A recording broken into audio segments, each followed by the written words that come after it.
Bismillahirrahmanirrahim. Assalamu alaikum. My name is Uruj and I am here to present the topic of CHN3 Semester 8.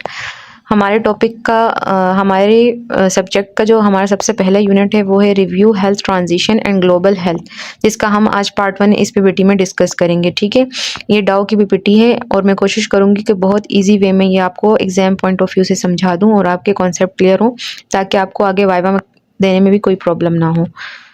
हमारे objective में सबसे पहले क्या है कि discuss the international health problem include demographic health and epidemiological transition.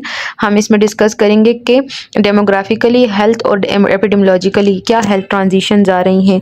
ठीक है, इसके अलावा सेकंड ऑब्जेक्टिव है हमारा कि डेवलप्ड और डेवलपिंग कंट्रीज़ के पॉपुलेशन पायरामिड में क्या फ़र्क है, पॉपुलेशन पायरामिड होता क्या है और डबल बर्डन ऑफ डिजीज़ क्या होती हैं।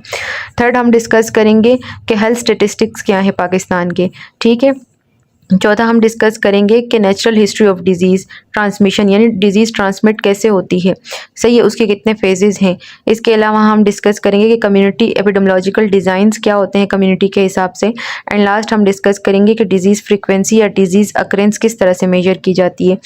तो बेसिकली इस वीडियो में हम शुरू के 3 ऑब्जेक्टिव को कवर करने की कोशिश करेंगे।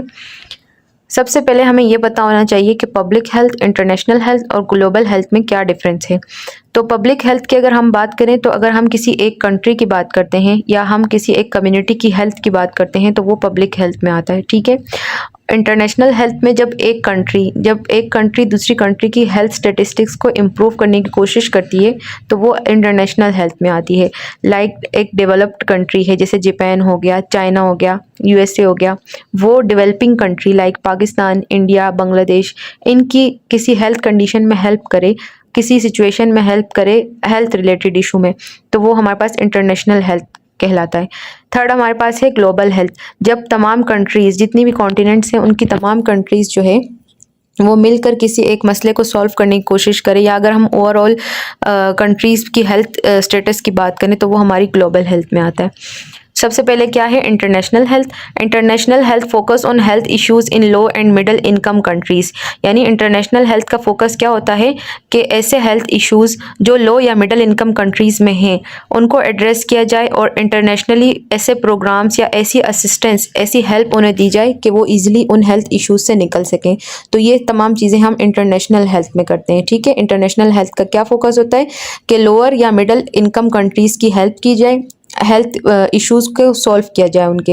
It traditionally refers to cross border health assistant and disease control programme. इसे जो है ट्रेडिशनली पहले ज़माने में क्रॉस बॉर्डर हेल्थ असिस्टेंट या फिर डिजीज़ कंट्रोल प्रोग्राम के नाम से जो है जाना जाता था।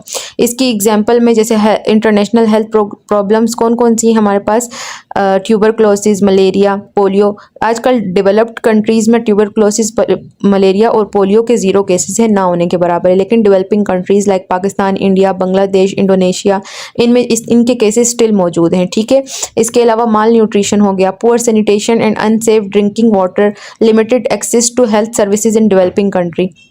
तो ये हमारे पास वो प्रॉब्लम है जो इंटरनेशनल प्रॉब्लम में हम एड्रेस करते हैं, जिसमें हमारी डेवलप्ड कंट्रीज़ हेल्प करती हैं, कुछ फंडिंग करती हैं या कैंपेन स्टार्ट करती हैं, जिससे क्या होता है डेवलपिंग कंट्रीज़ की ये सिचुएशन बेहतर होती है। नेक्स्ट हमारे पास है global health. Global health refers to the health issues that affect people across countries and continents and require international collaboration to solve. Global health किस हेल्थ को हम कहते हैं कि हेल्थ इश्यूज़ को जब हम किसी एक कंट्री या डेवलप्ड या डेवलपिंग कंट्री नहीं बल्कि ओवरऑल इंटरनेशनली हम कोलैबोरेट करें एक दूसरे के साथ और किसी एक प्रॉब्लम को सॉल्व करने की कोशिश करें। जब हम तमाम डेवलप्ड कंट्रीज़ या डेवलपिंग कंट्रीज़ सब की जब हम कलेक्टिवली बात करते हैं तो वो हमारी ग्लोबल हेल्थ में आता है। ठीक है, these problem transcend national boundaries and are influenced by globalisation, migration, climate change and international policies. ठीक है, अब ऐसे प्रॉब्लम जो ग्लोबलाइजेशन की वजह से हुए हैं या माइग्रेशन की वजह से हुए हैं, क्लाइमेट चेंज की वजह से हुए हैं या इंटरनेशनल पॉलिसीज़ की वजह से हुए हैं, तो वो इक्वली तमाम दुनिया को अफेक्ट करेंगे ना। तो तब जब हम सारी दुनिया की या सारी कंट्रीज़ की जो है सारी कंट्रीज़ की जब हम हेल्थ इश्यूज़ को डिस्कस करते हैं या कोलैबोरेट करके उसको सॉल्व करने की कोशिश करते हैं तो वो हमारी ग्लोबल हेल्थ में आता है। अब ग्लोबल हेल्थ प्रॉब्लम की एग्जांपल कौन-कौन सी होती हैं, जैसे पेंडेमिक आते हैं हमारे पास।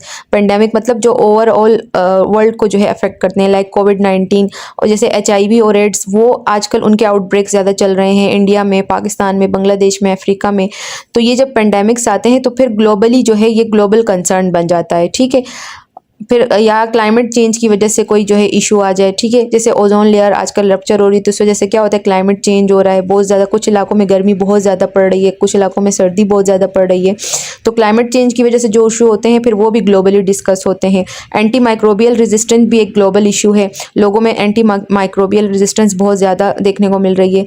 इसके अलावा करंटली नॉन कम्युनिकेबल डिजीज़ जो है वो ग्लोबल हेल्थ का एक बहुत बड़ा प्रॉब्लम है, like diabetes, cardiovascular disease, maternal and child mortality भी हमारे पास ग्लोबल हेल्थ इशू है, ठीक है। तो ये हमारे पास ग्लोबल हेल्थ की डेफिनेशन थी और उसकी प्रॉब्लम्स थी। नेक्स्ट हमारे पास है पब्लिक हेल्थ। जब हम विद इन अ कंट्री किसी एक कंट्री की पॉपुलेशन या एक कम्युनिटी की पॉपुलेशन की बात करते हैं या उनकी हेल्थ को डिस्कस करते हैं तो वो हमारे पास पब्लिक हेल्थ कहलाती है। इसमें मेनली फोकस होता है डिजीज़ प्रिवेंशन के ऊपर और हेल्थ प्रमोशन के ऊपर, कि डिजीज़ की प्रिवेंशन बताई जाए लोगों को और ना हेल्थ प्रमोशन उन्हें बताई जाए कि किस तरह से वो अपनी हेल्थ को इम्प्रूव कर सकते हैं। तो ये हमारे पास पब्लिक हेल्थ में आती है। पब्लिक हेल्थ में कौन कौन सी एग्जांपल हो सकती हैं, जैसे हम वैक्सीनेशन प्रोग्राम्स, आजकल जो है पोलियो बूस्टर डोज जो चल रही हैं वो भी हमारे पास पब्लिक हेल्थ जो है प्रोग्राम में आती है। इसके अलावा सैनिटेशन, स्कूल हेल्थ, जब स्कूल में जाके बच्चों को जो वैक्सीन लगाई जाती है या उन्हें किसी बारे में एजुकेशन दी जाती है तो वो पब्लिक हेल्थ का हिस्सा होती हैं, ठीक है। और फैमिली प्लानिंग सर्विसेज भी पब्लिक हेल्थ का हिस्सा है। अब हमारे पास सबसे पहली डेफिनेशन है हेल्थ ट्रांजिशन। ट्रांजिशन का मतलब होता है चेंजेस। हेल्थ ट्रांजिशन का मतलब क्या होगा कि ओवर द टाइम जब किसी कम्युनिटी के लोगों की हेल्थ पैटर्न में या डिजीज़ पैटर्न में चेंजेस आए तो उसे हम हेल्थ ट्रांजिशन कहते हैं। Health transition is a shift in pattern of health and disease in population over a time.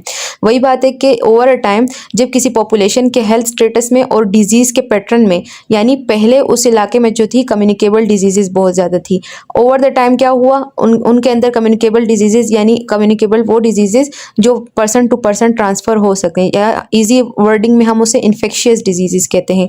अगर इन्फेक्शियस डिजीज़ उस इलाके में कम हो गई लेकिन अब नॉन कम्युनिकेबल डिजीज़ उस इलाके में बढ़ रही हैं, तो ये क्या है, ये शिफ्ट हुआ है, ये चेंज आया है, ये ट्रांजिशन हुई है। तो हेल्थ ट्रांजिशन का मतलब ये है कि जब एक पर्सन की, एक कम्युनिटी की हेल्थ में चेंजेस आए, डिजीज स्टेटस में चेंजेस आए, तो उसे हम हेल्थ ट्रांजिशन कहते हैं। It include demographic, epidemiological and lifestyle changes. Health transition के हमारे पास फिर 3 टाइप्स होती हैं, demographic transition, epidemiological transition and lifestyle transition या न्यूट्रिशनल ट्रांजिशन है, बी से हम कहते हैं, ठीक है। मेजर चेंजेस क्या आई हैं हेल्थ ट्रांजिशन में, जैसे अगर हम बात करें तो आज से कुछ साल पहले इन्फेक्शियस और कम्युनिकेबल डिजीज से लोगों की बहुत ज़्यादा डेथ होती थी, लेकिन आजकल जो है इतनी ज़्यादा डेथ नहीं हो रही कम्युनिकेबल या इन्फेक्शियस डिजीज से। तो हेल्थ ट्रांजिशन क्या हुई है, लोगों में कम्युनिकेबल डिजीज़ डिक्रीज़ हुई हैं ओवर द टाइम, जबकि नॉन कम्युनिकेबल डिजीज़ इंक्रीज़ हुई हैं। नॉन कम्युनिकेबल डिजीज़ वो जो एक पर्सन से दूसरे पर्सन में ट्रांसफ़र ना हो, लाइक डायबिटीज़ अगर एक पर्सन को है, अगर आप उसके साथ बात करते हैं, खाना पीना खाते हैं, उसके साथ रहते हैं, तो आपको डायबिटीज़ नहीं होगी, उससे आपको ट्रांसफ़र नहीं हो सकती। कैंसर हो गया, ठीक है, हाइपरटेंशन होगा, ये हमारे पास नॉन कम्युनिकेबल डिजीज़ में आता है। इसके अलावा ओवर द टाइम लोगों की लाइफ एक्सपेक्टेंसी इंक्रीज़ हुई है। पहले लोग जो थे, पहले अगर हम 90s की बात करें, वहाँ उस टाइम पे जो है मेडिकल एडवांसमेंट नहीं थी, टेक्नोलॉजीज़ नहीं थी, वहाँ उस टाइम पे जो है बर्थ रेट ज़्यादा था लेकिन डेथ रेट भी ज़्यादा था, जिस वजह से लोगों की लाइफ एक्सपेक्टेंसी कम थी। इन्फेक्शियस डिजीज़ बहुत ज़्यादा होती थी, लोगों की जो है लाइफ एक्सपेक्टेंसी 20 to 40 ईयर्स तक होती थी, लेकिन अब मेडिकल एडवांसमेंट की वजह से लोगों की लाइफ एक्सपेक्टेंसी इंक्रीज़ हुई है, इम्प्रूव हुई है। इसके अलावा लाइफ रिलेटेड डिजीज़ भी आजकल बहुत ज़्यादा कॉमन है, लाइक ओबेसिटी, पीसीओएस, थायराइड। ये इश्यूज़ आजकल क्यों कॉमन है, क्योंकि ये लाइफस्टाइल मॉडिफिकेशंस की वजह से हुए हैं। अब हमारे पास main component health transition model के हेल्थ ट्रांजिशन के हमारे पास मेनली कितने कंपोनेंट हैं, 3 कंपोनेंट हैं, डेमोग्राफिक ट्रांजिशन, एपिडेमियोलॉजिकल ट्रांजिशन और न्यूट्रिशनल ट्रांजिशन। डेमोग्राफिक ट्रांजिशन का मतलब क्या होता है, डेमोग्राफी का मतलब होता है स्टडी ऑफ पॉपुलेशन, यानी किसी एक पॉपुलेशन की जब हम स्टडी करते हैं तो उसे हम डेमोग्राफी कहते हैं। अब डेमोग्राफिक ट्रांजिशन में हम क्या देखते हैं, डेमोग्राफी का मतलब हो गया स्टडी ऑफ पॉपुलेशन, ट्रांजिशन का मतलब होता है चेंज, यानी ओवर द टाइम एक पॉपुलेशन की बर्थ रेट में और डेथ रेट में क्या चेंजेस आई हैं वो हम डेमोग्राफिक ट्रांजिशन में डिस्कस करते हैं, ठीक है। इसके अलावा एपिडेमियोलॉजिकल ट्रांजिशन क्या होती है कि डिजीज़ पैटर्न में और डेथ कॉजिंग में क्या चेंजेस आई हैं ओवर द टाइम, एक पॉपुलेशन के डिजीज़ पैटर्न में क्या चेंजेस आई हैं। लाइक अगर पहले इनको इन्फेक्शियस ज़्यादा थी डिजीजेस, तो अब क्या है, नॉन कम्युनिकेबल ज़्यादा हैं। ये जो हम डिस्कस कर रहे हैं ना, और ये जो हम स्टडी कर रहे हैं, हम एपिडेमियोलॉजिकल ट्रांजिशन में स्टडी करते हैं, ठीक है। एंड थर्डली हमारे पास होती है न्यूट्रिशनल ट्रांजिशन या लाइफस्टाइल ट्रांजिशन। इसमें हम देखते हैं कि ओवर द टाइम, जैसे लोगों की अगर डाइट पहले जो थी वो सिंपल डाइट थी, सब्जियां लोग खाते थे, ठीक है, मीट लेते थे, लेकिन आजकल लोग जो है वो जंक फूड ज़्यादा खा रहे हैं। तो ओवर द टाइम डाइट में चेंजेस आई हैं। जब डाइट में चेंजेस आई हैं तो उसके नतीजे में डिजीज़ में इजाफा हुआ है या कमी हुई है। जब हम इन चीज़ों को डिस्कस करते हैं तो वो हम न्यूट्रिशनल ट्रांजिशन या लाइफस्टाइल ट्रांजिशन में हम चेक करते हैं, ठीक है। अब हम हेल्थ ट्रांजिशन को स्टडी क्यों कर रहे हैं, इस वजह से क्योंकि गवर्नमेंट जो पॉलिसीज़ बनाती हैं वो देखती हैं कि चेंजेस अगर आई हैं, लाइक एक इलाका है या एक कंट्री है उसमें इन्फेक्शियस डिजीज़ ज़्यादा हैं, जब वो एपिडेमियोलॉजिकल ट्रांजिशन में देखते हैं कि इन्फेक्शियस डिजीज़ की वजह से लोगों की डेथ हो रही है, तो गवर्नमेंट जो है फिर उसी पे फोकस करती है। वो फिर इन्फेक्शियस डिजीज़ की प्रिवेंशन और प्रोटोकॉल जो है वो अपनी जो है कम्युनिटी में लोगों को बताती हैं, ठीक है। तो ये जो है पॉलिसीज़ या फिर फ्यूचर पॉलिसीज़ या फ्यूचर प्लानिंग के लिए ये तमाम स्टडीज़ की जाती हैं। अब हमारे पास सबसे पहले हम डिस्कस करेंगे डेमोग्राफिक ट्रांजिशन। डेमोग्राफिक ट्रांजिशन में पहले बता चुकी हूँ, जब ओवर द टाइम हम किसी पॉपुलेशन की डायनामिक्स चेक करते हैं कि ओवर द टाइम उनके डिजीज़ में क्या चेंजेस आई हैं, उनके बर्थ रेट में या डेथ रेट में क्या चेंजेस आई हैं, ये हमारे पास डेमोग्राफिक ट्रांजिशन में होता है, ठीक है। इसका एक मॉडल है जिसे हम DTM कहते हैं, डेमोग्राफिक ट्रांजिशन मॉडल। इसके हमारे पास और इसके मेन 2 कैरेक्टरिस्टिक हैं, यानी इन डेमोग्राफिक ट्रांजिशन मॉडल में हम बेसिकली 2 चीज़ों पर फोकस करते हैं कि पॉपुलेशन का बर्थ रेट कितना है और डेथ रेट कितना है, ठीक है। इसके हमारे पास कुछ फेजेस हैं जिसे हम डिस्कस करते हैं। सबसे पहला फेज़ है हमारे पास हाई स्टेशनरी स्टेज या हाई स्टेशनरी फेज़, ठीक है। फर्स्ट स्टेज में क्या था, लोग बर्थ रेट भी हाई होता है, डेथ रेट भी हाई होता है, पॉपुलेशन ग्रो स्लो होती है, ठीक है। क्यों? क्योंकि जितने लोग पैदा होते हैं उसी हिसाब से लोगों की डेथ भी हो रही है, दोनों जो है हाई है, तो पॉपुलेशन स्टेबल नहीं है, पॉपुलेशन ग्रोथ स्लो है, ठीक है। और ये मेनली जब इंडस्ट्रीज़ नहीं आई थी 80s 90s की टाइम की बात है, ठीक है। उस टाइम को हम हाई स्टेशनरी स्टेज कहते हैं। उस टाइम में लोगों की डेथ की वजह क्या थी, पुअर सैनिटेशन थी, हेल्थ केयर सर्विसेज नहीं थी, ठीक है। इसके अलावा हाई इन्फेंट और चाइल्ड मोर्टेलिटी रेट था, इस वजह से पॉपुलेशन स्टेबल नहीं होती थी। इसके अलावा फूड सप्लाई भी लिमिटेड था, रिसोर्सेज लिमिटेड थे, ठीक है। तो उसके नतीजे में क्या था कि वो स्टेज था हाई स्टेशनरी स्टेज। उस टाइम पे पॉपुलेशन जो थी वो स्टेबल नहीं थी, डेथ रेट भी हाई था एंड हाई जो है बर्थ रेट भी हाई था। अब स्टेज 2 में क्या हुआ, इसे हम अर्ली एक्सपेंडिंग स्टेज कहते हैं। इस टाइम पे इंडस्ट्रीज डेवलप होना शुरू हो गई थी, ठीक है। तो इस टाइम पे बर्थ रेट स्टिल हाई था लेकिन डेथ रेट में कमी आना शुरू हो गई थी। क्यों? क्योंकि एंटीबायोटिक्स आ गई थी, प्रिवेंशंस के बारे में लोगों को पता चला, सैनिटेशन के बारे में लोगों को पता चला, तो डेथ रेट उसकी वजह से क्या हुआ, डिक्लाइन की तरफ आया और पॉपुलेशन ग्रोथ स्टार्ट हो गई, रैपिड हो गई, तेज़ हो गई, ठीक है। उसके बाद क्या हुआ, इसके रीजंस क्या थे, क्यों डेथ रेट कम होना स्टार्ट हुआ, क्योंकि मॉडर्न मेडिसिन बनना शुरू हो गई, इंडस्ट्रीज़ बनना शुरू हो गई, ठीक है। इसके अलावा सैनिटेशन और न्यूट्रिशन को बेहतर बनाया गया। इसके अलावा जो है चाइल्ड मोर्टेलिटी रेट में कमी देखने को मिली, जिस वजह से क्या हुआ कि बर्थ रेट जो है वो हाई रहा और पॉपुलेशन स्टेबल हुई। आज भी कुछ डेवलप्ड जो लीस्ट डेवलप्ड कंट्रीज़ है या लो इनकम कंट्रीज़ हैं वो स्टेज 2 में है स्टिल। अब स्टेज 3 हमारे पास क्या है, late expanding stage. Late expanding stage में बर्थ रेट भी कम होना स्टार्ट हुआ, डेथ रेट भी कम होना स्टार्ट हुआ। क्यों? क्योंकि ये वो फेज़ आया जिसमें लोगों को फैमिली प्लानिंग के बारे में पता चला, फैमिली प्लानिंग के मेथड्स के बारे में पता चला कि किन किन तरीक़ों को यूज़ करके जो है हम पॉपुलेशन को रोक सकते हैं, हम अपनी जो है फैमिली को रोक सकते हैं, ठीक है। तो इस टाइम पे फिर क्या हुआ, बर्थ रेट भी डिक्लाइन होना स्टार्ट हुआ, डेथ रेट भी डिक्लाइन होना स्टार्ट हुआ और पॉपुलेशन क्या हुई, वो ग्रो होना स्टार्ट हो गई, ठीक है।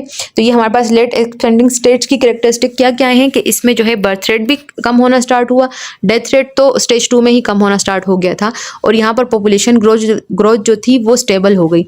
अब रीजंस क्या थी, इसमें इकोनॉमिक कंडीशंस कंट्रीज़ की बेहतर हुई, वुमेन एजुकेशन और एम्पावरमेंट बेहतर हुई, वुमेन्स को जो है वो फैमिली प्लानिंग के बारे में पता चला, ठीक है। इसके अलावा कॉन्ट्रासेप्शंस आ गई, फैमिली प्लानिंग के मेथड्स आ गए, तो जिसके नतीजे में क्या हुआ कि बर्थ रेट कम होना स्टार्ट हुआ। और ये डेवलपिंग कंट्रीज़ हमारे पास स्टेज 3 में है, पाकिस्तान भी स्टेज 3 और स्टेज 4 में है, ठीक है। स्टेज 4 क्या है? लो स्टेशनरी स्टेज। इसकी कैरेक्टरिस्टिक क्या है? लो स्टेशनरी स्टेज में कुछ कंट्रीज जो है वो स्टेज 4 में है, जहाँ पर बर्थ रेट भी कम है, डेथ रेट भी कम है, पॉपुलेशन स्टेबल है, लेकिन एजिंग पॉपुलेशन वहाँ पर बहुत ज़्यादा है। ठीक है, तो ये हमारे पास लो स्टेशनरी स्टेज में आता है।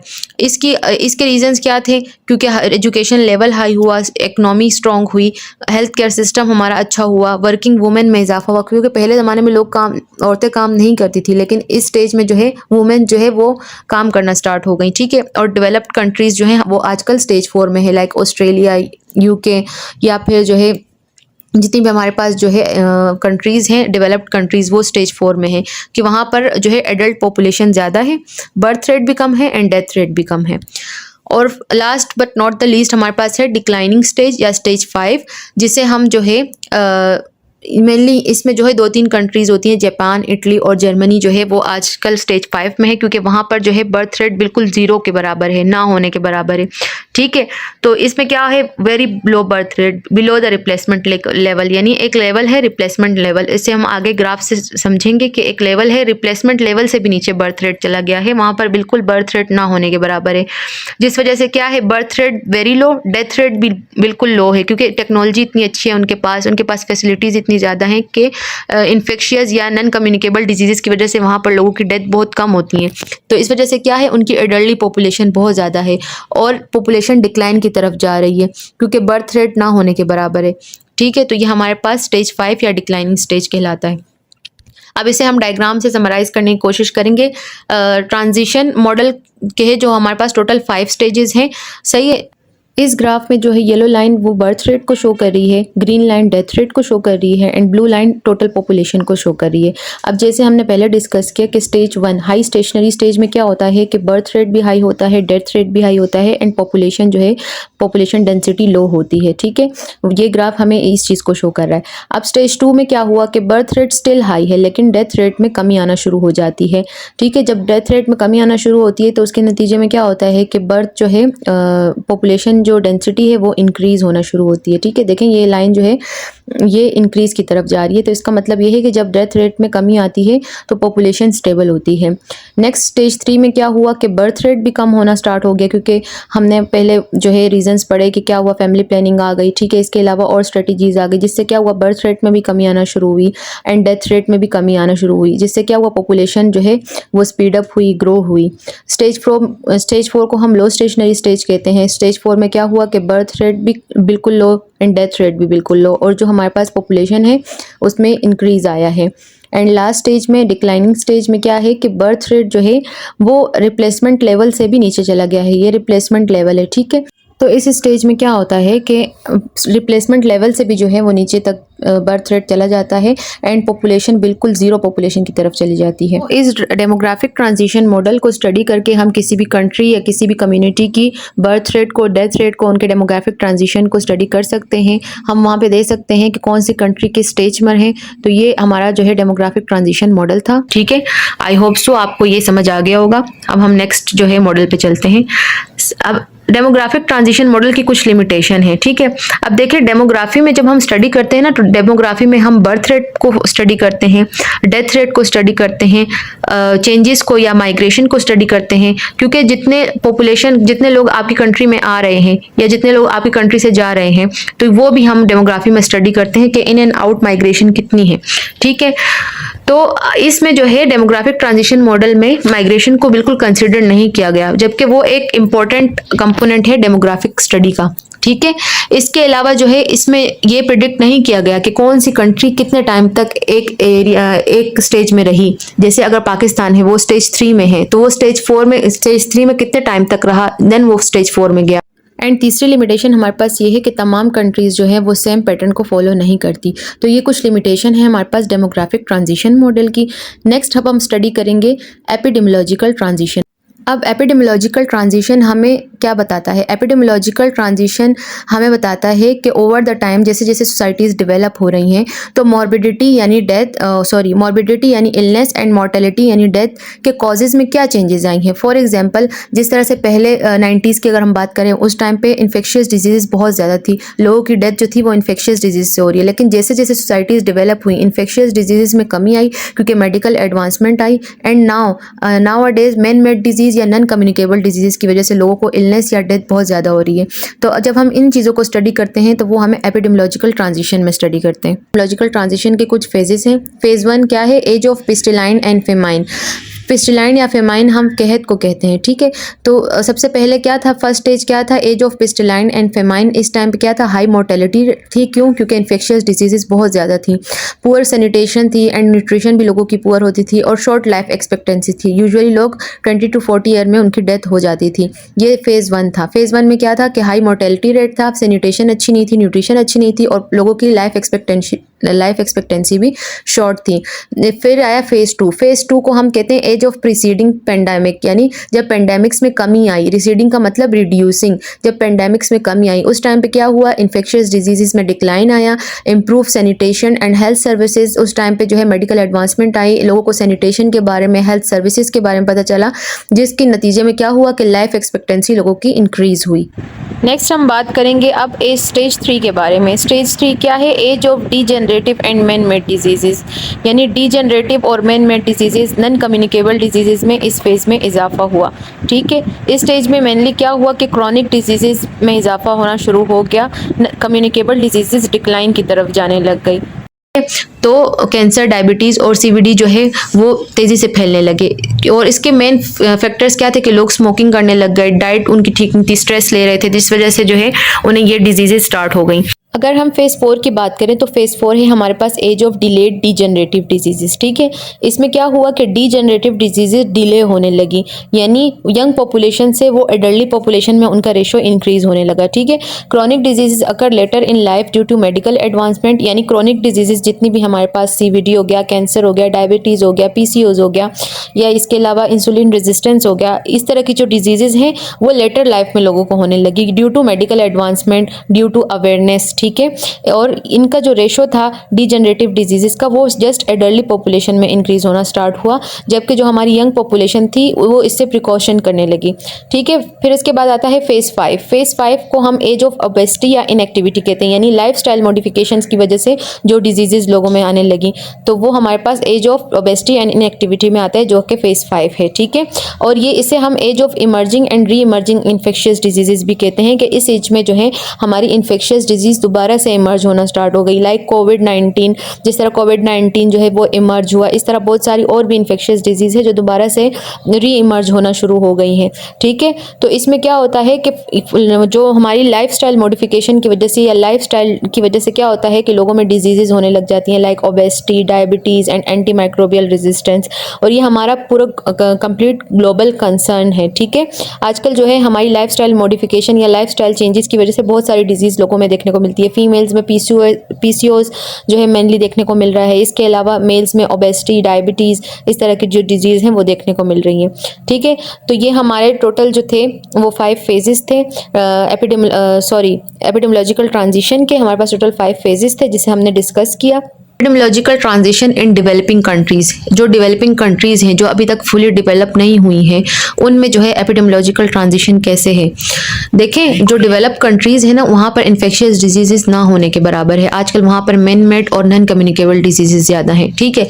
लेकिन जो डेवलपिंग कंट्रीज़ हैं, लाइक बांग्लादेश हो गया, पाकिस्तान हो गया, इंडोनेशिया हो गया, ये हमारे पास डेवलपिंग कंट्रीज़ हैं। तो इसमें क्या है, इसमें कम्युनिकेबल डिजीजेस भी मौजूद हैं और नॉन कम्युनिकेबल डिजीजेस भी मौजूद हैं, ये को एक्सिस्ट कर रही हैं, यानी एक साथ हैं दोनों। अगर आप पाकिस्तान की बात करें, यहाँ पर कम्युनिकेबल डिजीजेस भी बहुत ज़्यादा हैं, इन्फेक्शियस डिजीज जैसे मलेरिया हो गया, टीबी हो गया, कितना ज़्यादा रेशो है। बलूचिस्तान में टीबी का कितना ज़्यादा रेशो चल रहा है, ठीक है। हर दूसरे तीसरे घर में 3-4 पेशेंट हैं टीबी के। तो यहाँ पर पाकिस्तान जैसी कंट्रीज़ में इन्फेक्शियस डिजीजेस भी मौजूद हैं एंड हमारे पास नॉन कम्युनिकेबल डिजीजेस भी मौजूद हैं। लाइक अब पाकिस्तान में हर तीसरे चौथे बंदे को जो है ओबेसिटी है, फीमेल्स में देखा जाए तो पीसीओज है, ठीक है। डायबिटीज़ हर तीसरे बंदे को है, हाइपरटेंशन है लोगों में, ठीक है। कार्डियोवैस्कुलर डिजीजेज हैं। तो ये सब क्या है, ये नॉन कम्युनिकेबल डिजीज है। तो पाकिस्तान जैसी जितनी भी डेवलपिंग कंट्रीज़ है वहाँ पर ये दोनों डिजीज़ को एग्जिस्ट कर रही हैं, और जिस कंट्री में ये दोनों डिजीज़ को एग्जिस्ट करें, एक एक साथ रहें तो फिर उसे हम कहते हैं डबल बर्डन ऑफ डिजीज, कि मतलब इस कंट्री पर डबल बर्डन ऑफ डिजीज है, यानी यहाँ पर कोई एक स्पेसिफिक डिजीज नहीं है, यहाँ पर दोनों डिजीजेज मौजूद हैं। ठीक है, तो ये हमारे पास पाकिस्तान की या डेवलपिंग कंट्रीज की एपिडेमियोलॉजिकल ट्रांजिशन है कि वहां पर डबल बर्डन ऑफ डिजीज है, यानी दो डिजीजेज वहां पर मौजूद है। कौन कौन सी? कम्युनिकेबल भी मौजूद है एंड नॉन कम्युनिकेबल भी मौजूद है। इसके बाद अब हम बात करेंगे पॉपुलेशन पायरामिड के बारे में। पॉपुलेशन पायरामिड को एज सेक्स पायरामिड भी कहा जाता है।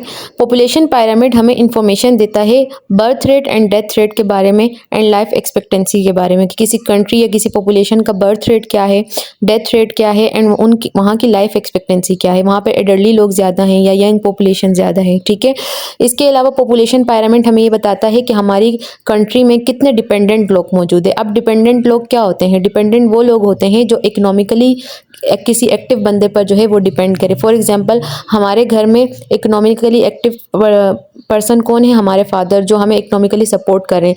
अगर हम उन पे डिपेंड कर रहे हैं तो हम डिपेंडेंट हैं। ठीक है, तो अगर 15 ईयर से कम जो बच्चे होते हैं वो यंग डिपेंडेंट कहलाते हैं। इसके अलावा जो 65 ईयर से ओल्डर लोग होते हैं उसे हम एडल्टली डिपेंडेंट कहते हैं, जो इकोनॉमिकली किसी दूसरे पर्सन पे डिपेंड कर रहे होते हैं। ठीक है, हमारे पास डिपेंडेंट की दो टाइप होती है, young dependent and adultly dependent. Young dependent वो जो 15 ईयर से कम एज के हों एंड एडल्टली डिपेंडेंट वो जो 65 एज से अबव हों। ठीक है, तो पॉपुलेशन पायरामिड हमें ये बताता है कि किसी कंट्री का बर्थ रेट क्या है, डेथ रेट क्या है, वहाँ पर कितने पॉपुलेशन मौजूद है, यंग पॉपुलेशन ज़्यादा है या एडल्टली पॉपुलेशन ज़्यादा है। तो ये सब चीज़ें हम जो है पॉपुलेशन पायरामिड के थ्रू स्टडी करते हैं। ठीक है, अब हम डिस्कस करेंगे पॉपुलेशन पायरामिड या पॉपुलेशन एज सेक्स पायरामिड को। ये हमारे पास बेसिकली होता है, ये इसकी बेस होती है। ठीक है, जो जेंडर को या सेक्स को शो कर रही होती है एंड वर्टिकल जो ये लाइन है ये हमारे पास एज को शो कर रही होती है। ठीक है, अब बेस जितनी वाइड होती है ना, ये बर्थ रेट को शो करती है एंड जो इसका टॉप होता है वो डेथ रेट को शो करता है। ठीक है, इसको ड्रॉ करने का तरीका ये है कि जब हम इसको वर्टिकली लाइन ड्रॉ करते हैं, राइट साइड में हम ऑलवेज फीमेल को रखते हैं एंड लेफ्ट साइड में हम मेल को रखते हैं। ठीक है, तो हम इस फॉर्मूले को, इस पैरामिड को इस तरह से याद रख सकते हैं कि फीमेल ऑलवेज राइट। तो हम राइट साइड में फीमेल रेशो लिखते हैं, लेफ्ट साइड में मेल रेशो लिखते हैं। बेस में हम इसकी जो है वो सेक्स को शो करते हैं एंड जो ये वर्टिकली लाइन है ये एज को शो करता है। जितनी जितनी ये पैरामिड ऊपर की तरफ जाता है तो ये इस चीज़ को शो करता है कि एडल्टली पॉपुलेशन ज़्यादा है, और ये जितनी जो है बेस से करीब रहती है तो ये शो करता है कि यहाँ पर यंग पॉपुलेशन ज़्यादा है। ठीक है, इसीलिए हम इसे एज टू सेक्स रेशो भी कहते हैं या पॉपुलेशन पायरामिड भी हम इसे कहते हैं। डिस्कस करेंगे इसमें टाइप्स ऑफ पॉपुलेशन को। मेनली 3 टाइप की पॉपुलेशन पायरामिड होते हैं, expensive pyramid, constructive pyramid and stationary pyramid. Expensive pyramid को हम ट्रायंगुलर पायरामिड भी कहते हैं।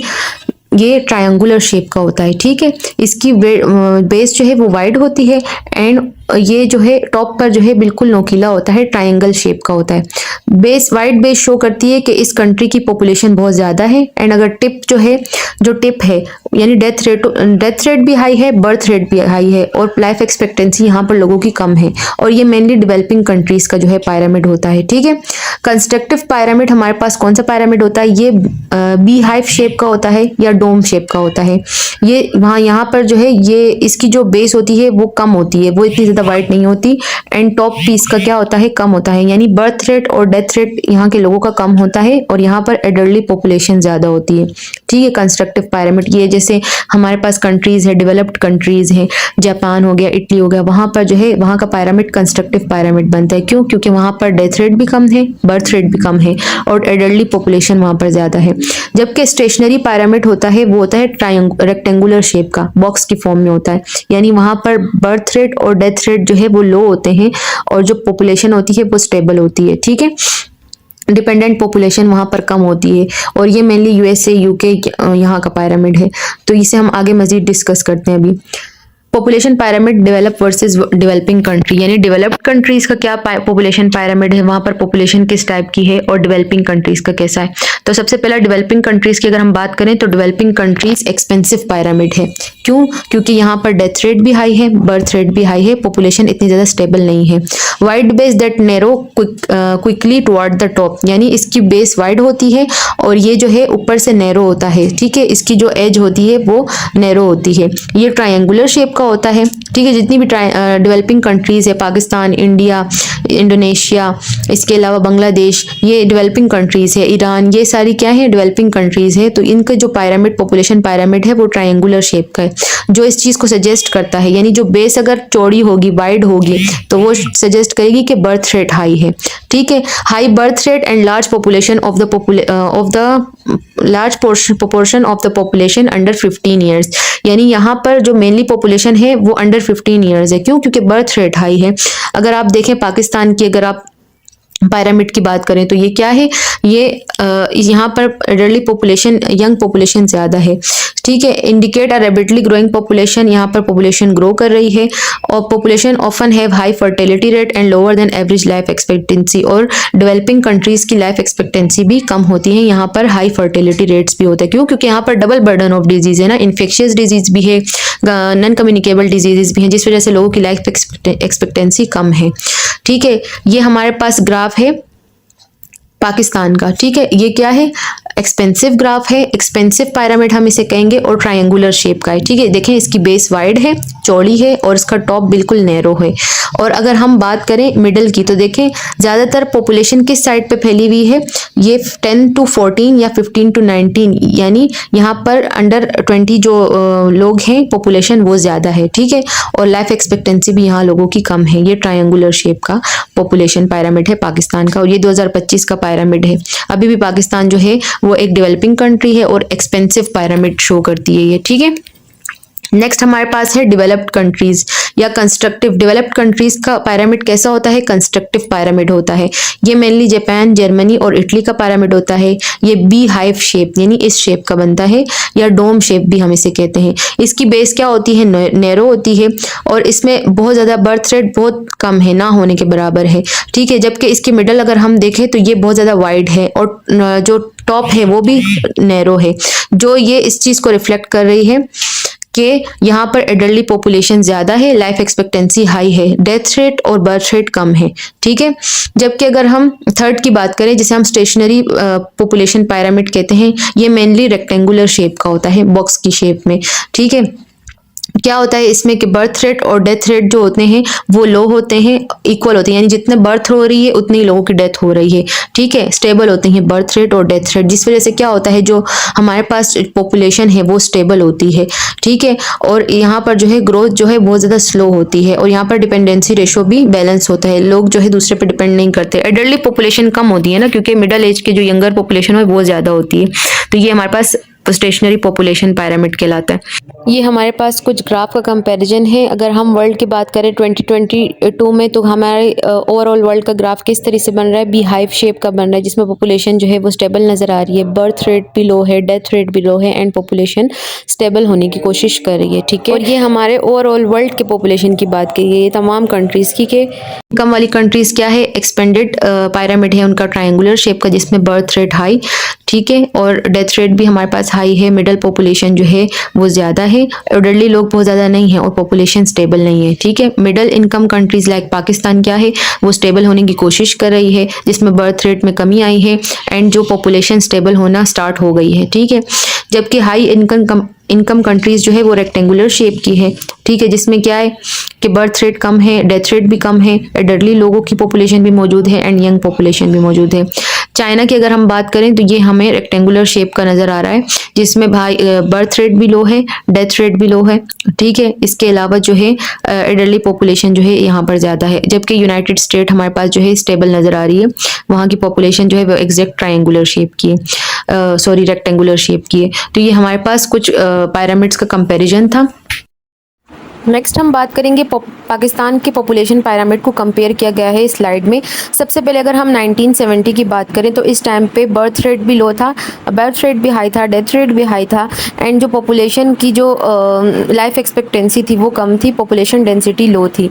जबकि हम 2000 की बात करें तो इस टाइम पे बर्थ रेट में इजाफा हुआ, डेथ रेट भी कमी देखने को मिली, जबकि पॉपुलेशन जो थी वो स्टेबल होने की कोशिश कर रही थी। मेजरली जो है जब डेथ रेट में कमी आई, क्यों आई, क्योंकि उस टाइम पे जो है फैसिलिटीज़ आ गई इन्फेक्शियस डिजीज़ के ख़िलाफ़, तो मैटरनल मोर्टेलिटी में कमी आई एंड इन्फेंट मोर्टेलिटी में भी कमी आई। और मेनली अगर हम पॉपुलेशन की बात करें तो 15 to 19 जो है हमें पॉपुलेशन ज़्यादा देखने को मिल रही है।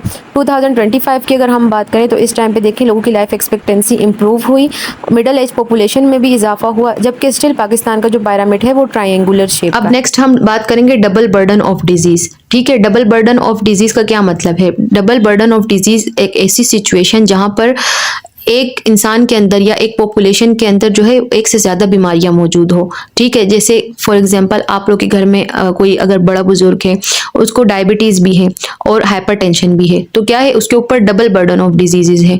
लाइक या एक बच्चा है उसको डेंगू हुआ है और उसको डायरिया भी बहुत ज़्यादा हो रहा है, यानी दो डिजीज़ उसके साथ मौजूद है, कम्युनिकेबल भी और नॉन कम्युनिकेबल भी। तो क्या है, ये डबल बर्डन ऑफ डिजीज़ है।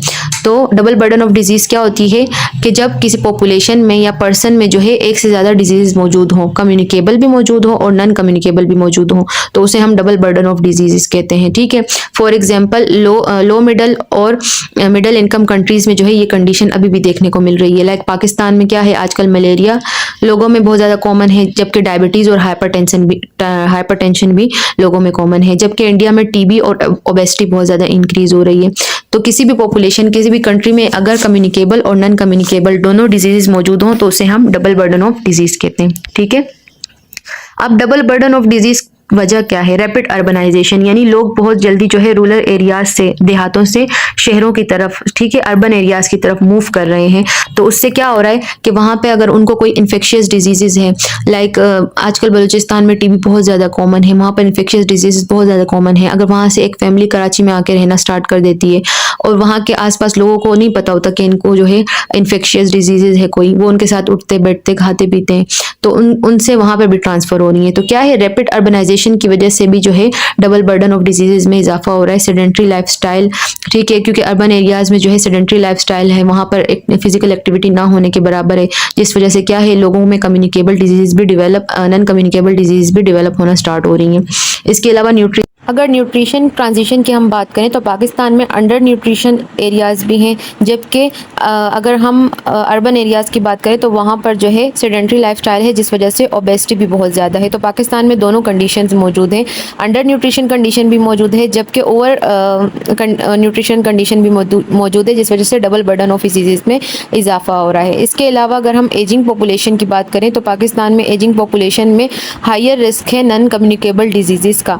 ठीक है, तो अगर उन्हें कम्युनिकेबल डिजीज़ भी उनके साथ हो जाती है तो फिर वो डबल बर्डन ऑफ डिजीज़ की एक वजह बनते हैं। इसके अलावा persistent poverty and infectious disease risk Pakistan में मौजूद है, जो डबल बर्डन ऑफ डिजीज़ में इजाफा कर रहा है। और यहाँ पर लिमिटेड हेल्थ केयर एक्सेस है, यहाँ पर health care access completely available जो है। ये इस डबल बर्डन ऑफ डिजीज़ की इम्प्लीकेशन या असरात क्या हैं, इसके क्या नतीजा निकलता है? इंक्रीज हेल्थ केयर कोस्ट में इजाफा हो जाता है। अगर एक पेशेंट है, ठीक है, उसको इन्फेक्शियस डिजीज़ भी है कोई, लाइक डेंगू है, ठीक है, और इसके अलावा वो ऑलरेडी जो है बीपी की मेडिसिन भी ले रहा है या डायबिटीज़ की मेडिसिन भी ले रहा है, तो उसका खर्चा क्या हो जाता है, डबल हो जाता है। हेल्थ केयर कॉस्ट उस पर डबल हो जाती है। ठीक है, और ये खर्चा गवर्नमेंट पे भी डबल हो जाता है, क्योंकि अगर किसी इलाके में इन्फेक्शियस डिजीज़ आउटब्रेक होती है तो वहाँ पर गवर्नमेंट फिर फैसिलिटीज़ इन्फेक्शियस डिजीज़ की भी प्रोवाइड करती है, साथ जो है नॉन कम्युनिकेबल डिजीज़ की भी प्रोवाइड करती है। तो इससे क्या होता है, हेल्थ केयर कॉस्ट में इजाफा हो जाता है। इसके अलावा strain on health care system पे भी प्रेशर इंक्रीज होता है। अगर एक हॉस्पिटल है, वहाँ पर ऑलरेडी नॉन कम्युनिकेबल के डिजीज़ के पेशेंट मौजूद हैं, लाइक कोई कार्डियोवेस्कुलर डिजीज़ की वजह से एडमिट है, या कोई जो है डायबिटीज़ की वजह से कॉम्प्लिकेशन की वजह से एडमिट है, और सडनली आउटब्रेक होता है इन्फेक्शियस डिजीज़ का, तो क्या होता है, बेड कम पड़ जाते हैं या रिसोर्सेज कम पड़ जाते हैं। तो ये क्या है, हेल्थ केयर सिस्टम पे भी प्रेशर है दोनों डिजीज़ को लेके चलने वाला।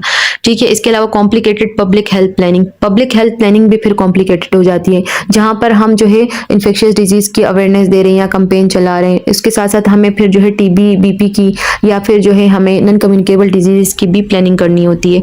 इसके अलावा नीड फॉर इंटीग्रेटेड इंटरवेंशन, और इंटीग्रेटेड इंटरवेंशन यानी अगर हम अलग अलग कंपेन चला रहे हैं उसमें हमारा टाइम भी ज़ाया होता है, रिसोर्सेज भी हमारे जो है अलग ज़ाया होते हैं। तो इससे बेहतर है हम एक इंटीग्रेटेड, एक साथ कंबाइन अप्रोच बनाएं, यानी एक ऐसी कंपेन चलाएं या एक ऐसा प्रोग्राम स्टार्ट करें जिसमें इन्फेक्शियस प्लस नॉन इन्फेक्शियस दोनों डिजीज़ को जो है कवर किया जा सके। तो ये हमारे पास जो है कुछ इम्प्लीकेशंस थी, असरात थे डबल बर्डन ऑफ डिजीज़ के। ठीक है, अब पाकिस्तान की हेल्थ ट्रांजिशन क्या है, हम इस पूरी पीपीटी पढ़ने के बाद हमें क्या पता चला कि पाकिस्तान की हेल्थ ट्रांजिशन क्या है। पाकिस्तान डेमोग्राफिक ट्रांजिशन की अगर हम बात करें तो पाकिस्तान में स्टिल बर्थ रेट भी हाई है और लेकिन डेथ रेट थोड़ा कम हुआ है, इसीलिए पाकिस्तान स्टेज 3 या स्टेज 4 में है। ठीक है। एपिडेमियोलॉजिकल ट्रांजिशन की अगर हम बात करें कि ओवर द टाइम पाकिस्तान में क्या क्या मतलब चेंजेस आई हैं बीमारी में, तो उससे हमें ये पता चलता है कि पाकिस्तान में इन्फेक्शियस डिजीजेज भी मौजूद हैं और नॉन कम्युनिकेबल डिजीजेज भी मौजूद हैं, इसीलिए पाकिस्तान में डबल बर्डन ऑफ डिजीज है। ठीक है। थर्डली हमारे पास maternal and child health challenges भी मौजूद है, क्योंकि मैटरनल मोर्टेलिटी रेट यानी माँ की ड्यूरिंग प्रेगनेंसी या ड्यूरिंग या आफ्टर प्रेगनेंसी जो है, अगर मदर की डेथ हो जाती है या ड्यूरिंग डिलीवरी डेथ होती है तो उसे हम मैटरनल मोर्टेलिटी रेट कहते हैं। और infant mortality rate within 1 year of age, अगर किसी बच्चे की डेथ होती है तो उसे हम इन्फेंट मोर्टेलिटी रेट कहते हैं। तो मैटरनल और चाइल्ड हेल्थ चैलेंजेस भी पाकिस्तान को फेस करने को मिल रहे हैं। इसके अलावा लाइफ स्टाइल डिजीज यहाँ पर बहुत ज़्यादा है, लाइक डायबिटीज़, हाइपरटेंशन, इनमें इजाफा हो रहा है, थायराइड हो गया, पीसीओज हो गया। तो ये क्या है, ये ऐसी डिजीज़ हैं जो हम लाइफ स्टाइल मॉडिफिकेशन से ट्रीट कर सकते हैं। पाकिस्तान में जो है लाइफ स्टाइल डिजीज़ में भी इजाफा हो रहा है। तो ये हमारे पास हेल्थ ट्रांजिशन है पाकिस्तान की। ठीक है। तो आई होप सो कि आप लोगों को ये लेक्चर समझ में आया होगा, आपने एंजॉय किया होगा। अगर आपको जो है इस पीपीटी से रिलेटेड कोई भी इशू है या कोई भी क्वेश्चन है तो आप जो है वो मुझसे पूछ सकते हैं। I will answer you. Thank you so much.